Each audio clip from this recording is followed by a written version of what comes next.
न्यायाधीश अनंत बदर समितीने महाराष्ट्र सरकारला सादर केलेला आरक्षणाच्या उपवर्गीकरणाचा अहवाल एकदा जनतेला उपलब्ध करून दिला पाहिजे।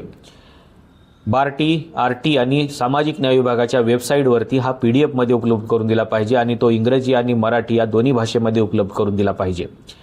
लोक तो अहवाल डाउनलोड करतील, तो वाचतील आणि त्याचे ॲनालिसिस करतील आणि सरकारला याच्यामधल्या चुका सांगतील, कारण या अहवालामध्ये जवळपास 70% चुका असण्याची शक्यता नाकारता येत नाही। पण हा अहवाल जर असाच झाकून ठेवला गेला आणि हा अहवाल झाकून ठेवून जर याच्यावरती निर्णय घेतला गेला तर समजून जायचं की या अहवालामध्ये 100% काही ना काही काळबेरा आहे। त्याचं कारण असं आहे की इतक्या कमी कालावधीमध्ये कुठलीच यंत्रणा नसताना अशा प्रकारचा अहवाल तयार करणं शक्यच नाही, कारण या अहवालामध्ये 3 प्रामुख्याने गोष्टी येणं अपेक्षित होतं। एक म्हणजे ज्यावेळेस आरक्षण लागू झालं म्हणजे 26 जानेवारी 1950ला आपलं भारतीय संविधान लागू झालं आणि तेव्हापासून आतापर्यंत अनुसूचित जातीच्या आरक्षणाचा फायदा 59 जातीपैकी कोणत्या जातीला सगळ्यात जास्त झाला हे त्यांना तपासायचं आहे।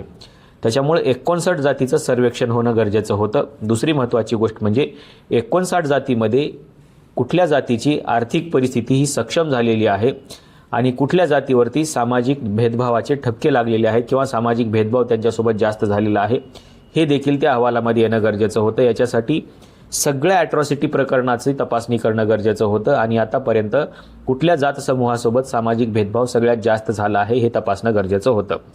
एका बाजूला आरक्षणाचा कोणाला फायदा झालेला आहे, दुसऱ्या बाजूला सामाजिक भेदभाव कोणत्या समूहासोबत जास्त झालेला आहे म्हणजे 59 जातीपैकी कोणत्या जातीसोबत जास्त झालेला आहे, आणि तिसऱ्या बाजूला हे तपासणं गरजेचं होतं की कुठल्या जातीची आर्थिक सक्षमता ही चांगली आहे।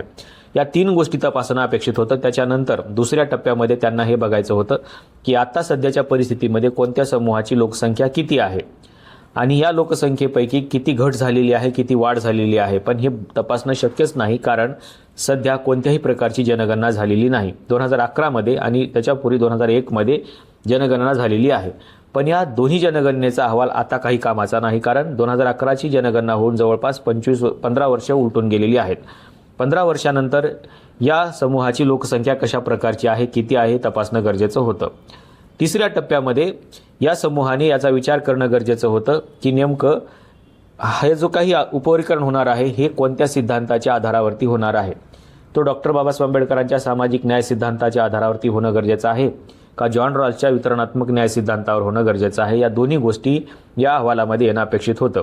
आणि सगळ्यात महत्त्वाची म्हणजे चौथी गोष्ट अशी होती की ज्या काही सामाजिक संघटना महाराष्ट्रामध्ये आहेत त्या संघटनाची नेमकी आरक्षणाच्या उपवर्गीकरणाच्या बाबतीमध्ये नेमकी भूमिका काय आहे, या सगळ्या गोष्टी याच्यामध्ये येणं गरजेचं होतं। आणि त्यांनी महाराष्ट्रभर म्हणजे जेवढे काही आपले जिल्हे आहेत त्या प्रत्येक जिल्ह्यामधल्या जवळपास एक सॅम्पल घेऊन, म्हणजे समजा आपल्याकडे 36 जिल्हे आहेत तर 36 जिल्ह्यामध्ये जर समजा आपल्याकडे 2000 संघटना असतील तर त्यातलं किमान 10% तरी सॅम्पल त्यांनी तपासणं गरजेचं होतं, म्हणजे किमान 100 ते 200 ऑर्गनायझेशनला त्यांनी भेटणं अपेक्षित होतं।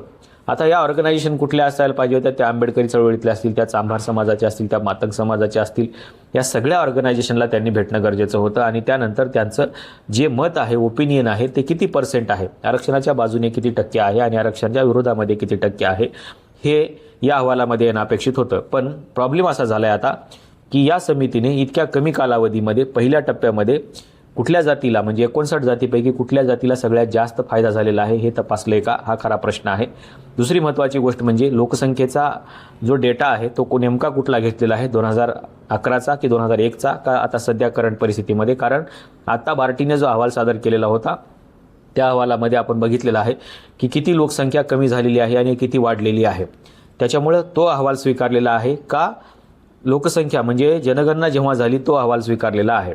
खरं तर याच्यासाठी नव्याने जनगणना होणं अपेक्षित होतं आणि त्यानंतरच या समितीने काम करणं अपेक्षित होतं। तिसरी महत्त्वाची गोष्ट म्हणजे कुठल्या सिद्धांताचा अभ्यास कोणत्या समितीने केलेला आहे, म्हणजे ज्या समितीमध्ये हे लोक होते त्या समितीने या सिद्धांताचा अभ्यास केलेला आहे का, की नेमकं कुठल्या सिद्धांत याला अप्लाय केला जाऊ शकतो का, सगळं हे मोघम सुरू आहे।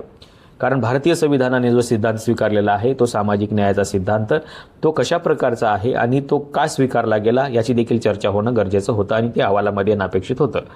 तिसरी महत्त्वाची गोष्ट म्हणजे हे जे काही सामाजिक संघटना आहेत या संघटनांचं ओपिनियन काय आहे हे यांनी तपासलंच नाही, म्हणजे कुठल्याही सामाजिक संघटनेनं आतापर्यंत यावरती भाष्य केलेलं नाही, कारण त्यांना या समितीच्या भेटीत झाल्या नाहीत। एकतर कालावधी कमी होता, दुसरा त्यांच्याकडे मॅनपॉवर कमी होती आणि तिसरं म्हणजे आता मुख्यमंत्री 4 दिवसापूर्वी सांगतात की आरक्षणाचं उपवर्गीकरण समितीचा अहवाल आल्या आम्ही जाहीर करू, लगेच 4 दिवसामध्ये अहवाल कसा काय येतो, असे अनेक प्रश्न आहेत. त्याच्यामुळं हा जो अहवाल आहे हा अहवाल बार्टी, आरटी आणि सामाजिक न्याय विभागाच्या वेबसाईटवरती तो उपलब्ध करून दिला पाहिजे. इतकंच नाही तर शासनाने काही विचारवंतांना या अहवालाच्या सॉफ्ट कॉपी म्हणजे किंवा हार्ड कॉपी त्या लोकांना प्रोव्हाइड केल्या पाहिजे, विचारवंतांना प्रोव्हाइड केल्या पाहिजे आणि त्याच्यावर त्यांचं ओपिनियन मागवलं पाहिजे की याच्यामध्ये वापरलेले जे संदर्भ आहेत हे संदर्भ चुकीचे आहेत की बरोबर आहेत, हे ते विचारवंत तपासतील. याला कुठला सिद्धांत लागू केला आहे हे तपासतील आणि मग त्यानंतर जे विचारवंत आहेत त्यांचा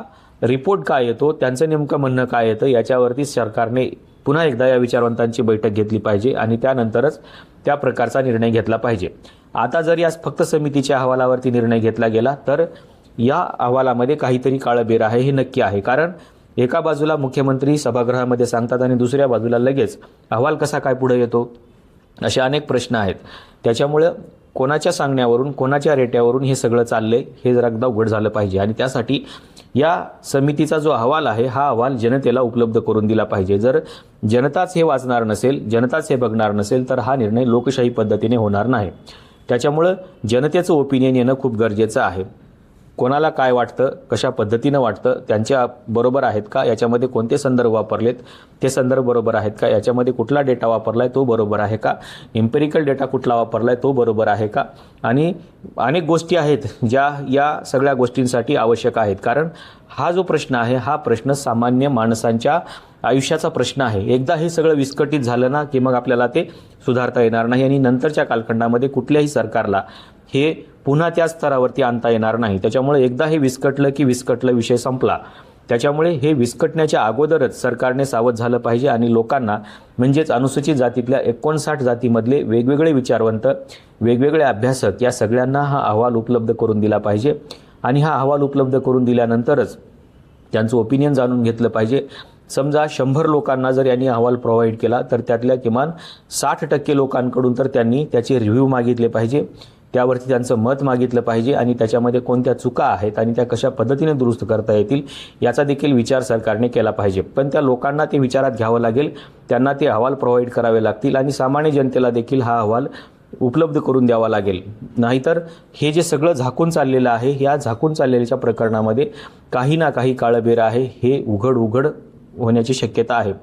आता हा अहवाल किती गोपनीय ठेवलेला आहे आपल्याला माहिती आहे. आतापर्यंत अनेक अहवाल फुटलेले आहेत, ते मंत्रिमंडळामध्ये आलेले आहेत, काही सदस्यांच्या हातीमध्ये देखील आलेले आहेत, पण ह्या अहवालामध्ये प्रचंड गोपनीयता पाळलेली आहे आणि हा अहवाल इतका गोपनीय ठेवलेला आहे की फक्त मुख्यमंत्र्यांनाच माहिती आहे. कदाचित हा अहवाल सामाजिक न्यायमंत्र्यांनाही माहीत असण्याची शक्यता नाही. सामाजिक न्याय विभागाच्या सचिवांकडे देखील हा अहवाल आलाय की नाही असा प्रश्न आहे. कारण फोटोमध्ये जरी ते दिसत असले तरी त्यांच्याकडे हा अहवाल आलाय की नाही माहीत नाही, कारण ते पण उघड करणार नाहीत. त्याच्यामुळे हा अहवाल सामान्य जनतेला जोपर्यंत उघड होणार नाही तोपर्यंत यावरती कोणताही निर्णय घेऊ नये अशा प्रकारची मागणी आंबेडकरी समूहाने केली पाहिजे आणि अनेक लोक ते करत आहेत, पण याचा रेटा वाढला पाहिजे. आपल्याला नेमकं काय वाटतं की हा अहवाल वेबसाईटवरती उपलब्ध करून दिला पाहिजे का आणि आपल्यामधल्या काही विचारवंतांची मतं सरकारने मागवली पाहिजेत का? आपलं नेमकं मत काय आहे सांगायला विसरू नका. आजच्या व्हिडिओमध्ये आपण इथेच थांबूया. धन्यवाद.